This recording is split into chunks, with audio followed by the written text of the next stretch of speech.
Bonjour à tous, je suis très heureuse de vous retrouver aujourd'hui sur ma chaîne. Je suis Colorielle, j'accompagne ceux qui vivent, traversent, découvrent un éveil spirituel au cours de leur vie avec des prises de conscience, de l'élévation de l'âme, des reconnexions au cœur et aussi ceux qui sont en parcours d'âme puisque c'est mon parcours. Je reviens vers vous aujourd'hui pour vous partager quelques petits détails qui se sont trouvés sur mon chemin. J'avais envie de vous parler de ces synchronicités plus récentes qui m'ont amené à aller à une conférence qui n'a jamais eu lieu. Ça fait partie des choses, de ce qui se passe, des surprises de l'univers, de la vie, des jeux de la source qui peut parfois jouer avec nous comme avec une souris.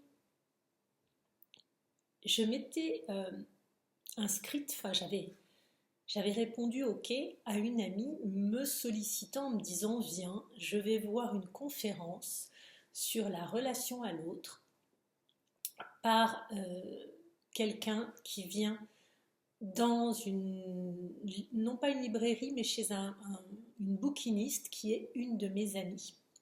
Et cette proposition d'aller chez cette bouquiniste, ce n'était pas la première fois qu'elle me le faisait. Elle m'en avait déjà parlé en me disant vas-y, il y a un atelier, il y a une conférence, ça va être super, moi je ne peux pas forcément y aller, vas-y. Et je ne m'étais pas décidée. Finalement, me voilà partie pour cette conférence et j'arrive, je retrouve mon amie, très contente de la voir. On ne s'était pas vu depuis à peu près 8-10 mois peut-être. Et j'étais très heureuse, peut-être même un an, j'étais très heureuse de la retrouver.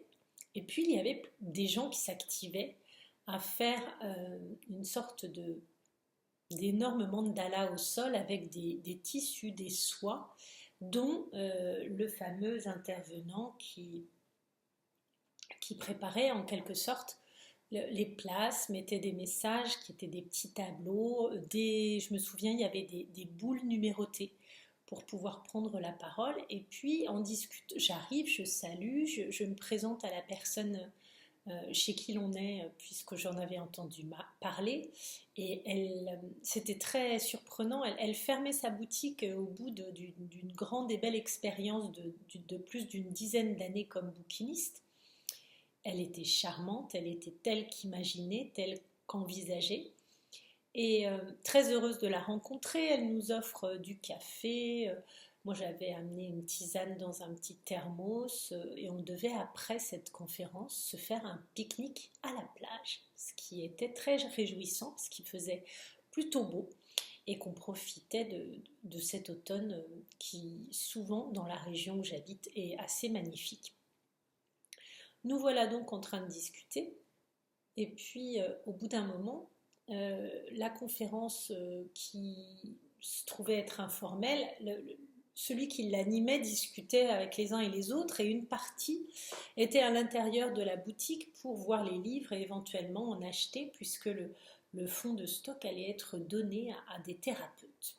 Il y avait beaucoup de livres sur le bien-être, sur la spiritualité, l'ésotérisme et donc certains regardaient tout ça et le conférencier parlait de manière informelle et finalement la conférence ne se déroule pas du tout telle que prévue avec une présentation en bonne et due forme, mais tout de même il nous parle de choses très intéressantes, à savoir la monnaie libre qui est une sorte de petit carnet comme un carnet de livret A anciennement, c'est-à-dire un petit porte-document avec une couverture en carton. À l'intérieur il y a des pages et on peut mettre des notes et ce principe de monnaie libre, c'est de rendre des services, et c'est comme du troc, c'est-à-dire que en échange, la personne va également vous soutenir, vous aider, vous motiver, propulser.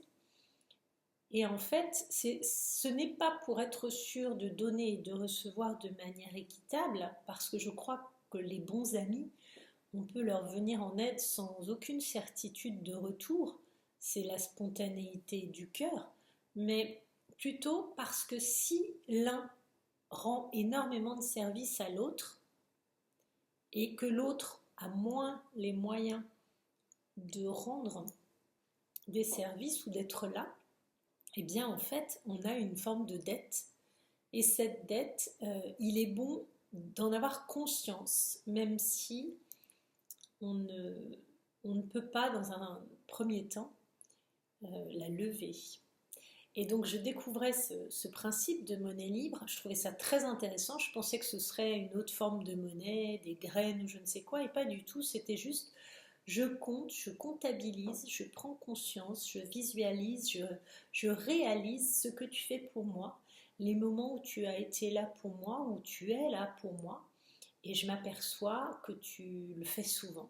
Et que peut-être, de mon côté, je pourrais moi aussi te simplifier les choses, être là pour toi et t'aider d'une autre manière, et je vais y songer. C'était un petit peu ça. Très intéressant donc. Et puis, on parle de ça. Son livre La relation à l'autre semblait intéressant.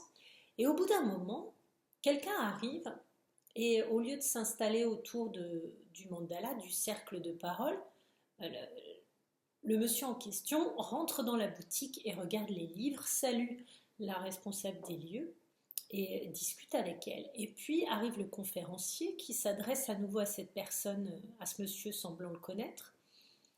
Et le monsieur explique que c'est compliqué, sa situation, enfin, peu importe, les détails lui appartiennent et nous appartiennent puisque c'était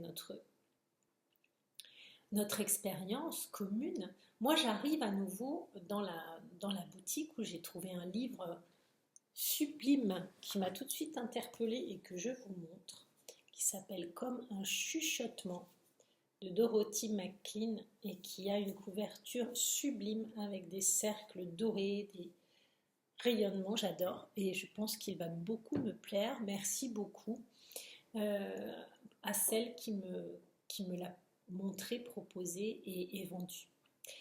J'arrive dans la boutique où je vais donc acheter ce livre et en fait j'entends la discussion de ce monsieur avec le conférencier et il explique que c'est très compliqué, que même s'il aimerait finalement que les choses s'arrêtent, changent, pouvoir retrouver une paix, un calme, etc., il y a plein de choses qui se passent avec cette personne et qu'il ne parvient pas à gommer ça malgré les embûches et toutes les choses.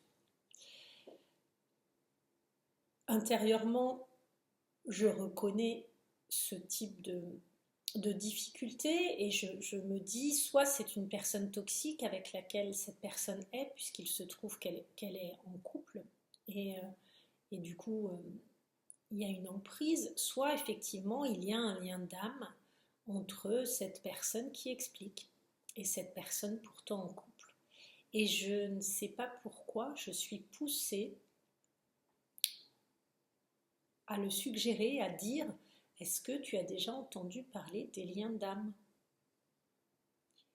Et la réponse est oui, un petit peu, mais je ne connais pas trop, je ne sais pas trop, voilà.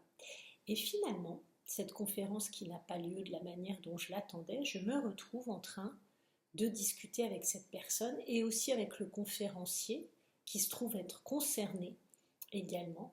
Et c'est moi qui vais donner les explications que je peux glaner, que je peux avoir et qui vais m'exprimer auprès de plusieurs personnes et échanger mes cartes de visite avec d'autres qui sont là et avec qui je me sens très bien aussi.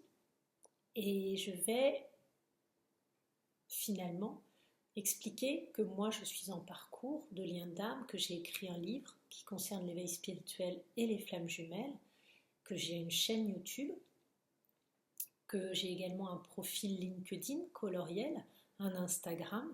Je signale au passage que pour le moment, mon Facebook est bloqué suite à la commercialisation de mes nacres, de mes coquilles d'huîtres retravaillées, où j'ai mis, pour beaucoup, j'ai proposé une claire, une plus sombre. J'ai finalement trouvé le... Pardon. Trouver le moyen, en faisant cette publicité également sur Facebook et sur Instagram, d'enfreindre, sans le souhaiter, leurs conditions générales et de me retrouver avec mon compte Facebook pour le moment qui est bloqué. Ça veut dire mon compte perso et mon compte pro, mais pour surtout tous mes abonnés, mon compte pro. Donc dans un premier temps, n'hésitez pas à aller voir ma vidéo YouTube sur mes duos nacré iodé, qui sont donc ces associations bicolores que je propose pour tous ceux qui sont en lien d'âme ou tous ceux qui trouvent ça joli, plutôt que par Facebook, puisque l'accès ne se fera pas pour le moment. Et de me faire des retours également sur cette capsule si vous le souhaitez. Et merci. Néanmoins, je reprends donc mon explication. On développe tout ça. Je m'aperçois que j'aide certaines prises de conscience pour les personnes autour de moi. Je sens la résonance, le soulagement et puis peut-être aussi l'inquiétude que peuvent créer parfois certaines de mes remarques. Et je le sais, je l'ai déjà découvert, donc je fais très attention à ce que j'annonce et la manière dont je le dis, pour ne pas blesser, ne pas dire des choses qui n'ont pas envie d'être entendues, ne pas dévoiler certaines choses, mais juste aider, faire le petit coup de pouce utile, nécessaire, bienvenu. Et puis surtout, je remercie l'univers de cette rencontre, de ces rencontres. Puis on se retrouve à la plage où il fait un temps magnifique, on fait notre pique-nique, on passe un très très bon moment, on est presque en maillot de bain tellement il fait beau, ou en culotte soutien-gorge plutôt, puisqu'en fait on n'avait pas forcément prévu vu qu'on était au mois de septembre. Et on passe un très très bon moment. Je suis très heureuse d'avoir croisé toutes ces personnes.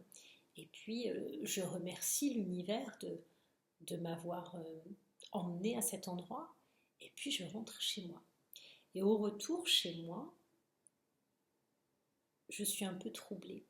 Je me dis, j'y allais pour avoir des réponses pour moi, pour me faire expliquer des choses. J'y allais avec beaucoup de curiosité sur une autre perception que la mienne qui aurait pu m'éclairer, qui aurait pu m'aider, qui aurait pu probablement me donner des pistes, des petits cailloux blancs comme je les appelle.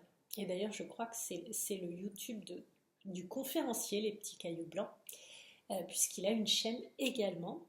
Et en fait, je m'aperçois que les choses se sont complètement inversées et que l'univers m'a demandé de m'exprimer, de guider, d'éclairer, de partager, et de recevoir aussi la difficulté que peut être celle des gens en parcours à nouveau dans ce contexte, et qu'elle me renvoie probablement au fait que la clé est en moi, les réponses sont en moi, je n'ai pas pour le moment besoin de guide ou besoin d'une source extérieure d'inspiration, de réponse. J'ai ma foi intérieure, ma boussole, mon axe, mon alignement, ma perception. Il est bien sûr incomplet, bien sûr imparfait, bien sûr unique, personnel, mais pour le moment, il est très bien pour moi, il me suffit et il répond à tous mes besoins, à toutes mes questions, et voire même aux autres. Aussi, je peux pourvoir à mes propres besoins et même élargir en aidant plus largement, en aidant alors que je ne m'y attends pas, en guidant pour du soulagement, du répit, de la paix, de la sérénité, plus de calme aussi, puisque lorsqu'on est en grand doute, qu'on se pose énormément de questions sur ce parcours, qu'on n'est pas bien, qu'on est au fond, on a cette difficulté énorme à trouver de la sérénité, de l'alignement et aussi du bien-être. C'est-à-dire qu'avant d'arriver à une étape palier de complétude, puisque je pense que ce n'est pas un état extatique de béatitude dans lequel on reste pour toujours, ça va être un état à consolider régulièrement, à stabiliser, à retrouver, à rétablir, parce qu'on peut le perdre, on peut s'en éloigner, on peut perdre pied, on peut reculer, et toutes les énergies de cette rentrée, de cet automne 2024 sont dans cette lignée-là. Moi-même, j'ai eu 2-3 semaines où j'étais très mal, je vais mieux maintenant. J'ai d'ailleurs repris aussi une hygiène de vie différente et un régime, puisque j'avais une petite addiction au sucre qui s'était développée. Lors de mes frustrations, je grignotais pas mal. Du coup, je me suis reprise en main grâce à une diététicienne et je suis en train de modifier mes habitudes. J'ai fait aussi beaucoup de sport, de bricolage à nouveau, mais à la campagne pendant ces quelques jours de vacances. Et j'ai eu l'occasion de pouvoir me dépenser physiquement. Ça m'a fait beaucoup de bien, ça m'a purgé. Et lorsque je suis rentrée chez moi hier, je me suis sentie mieux. Je me suis sentie plus sereine, plus calme. Je savais que j'avais encore été animée par beaucoup de remontées de colère, d'injustice, voire même d'impatience, d'agacement par rapport aux autres, et puis parfois par rapport à moi-même, puisque je trouve que je n'avance pas assez vite, ou pas assez tout court. Mais pour autant, j'ai su remercier et voir le gain que j'y ai puisé, moi aussi, pour me recentrer, m'aligner et repartir vers de nouvelles activités pour cette rentrée. Et peut-être des duos de soins avec d'autres thérapeutes. Ça me plairait beaucoup, avec peut-être des naturopathes ou des énergéticiens, énergéticiennes. J'ai très envie de diversifier mes offres et parfois de m'associer avec d'autres savoirs que le mien, peut-être des masseurs, des masseuses, parce que je me dis que lorsqu'on traite une blessure, un problème de poids, d'addiction ou de mauvais comportement qui nuisent à notre sommeil, à notre bien-être et à notre équilibre, cela pourrait être un accompagnement sur plusieurs axes. Voilà pour la capsule du jour. Je vous remercie de m'avoir écouté. Je vous souhaite une très jolie journée à vous aussi. Qu'elle soit aussi lumineuse que possible. Si le climat ne nous le sert pas, trouvez-le à l'intérieur de vous ou dans les belles choses que la vie vous offre. Et je vous dis à très bientôt. N'hésitez pas à me laisser un commentaire à coloriel2@gmail.com par mail ou sous cette vidéo, bien sûr. À très bientôt, faites briller et illuminer les alentours de toutes vos belles couleurs d'aura à tous, ma jolie communauté colorée. À bientôt.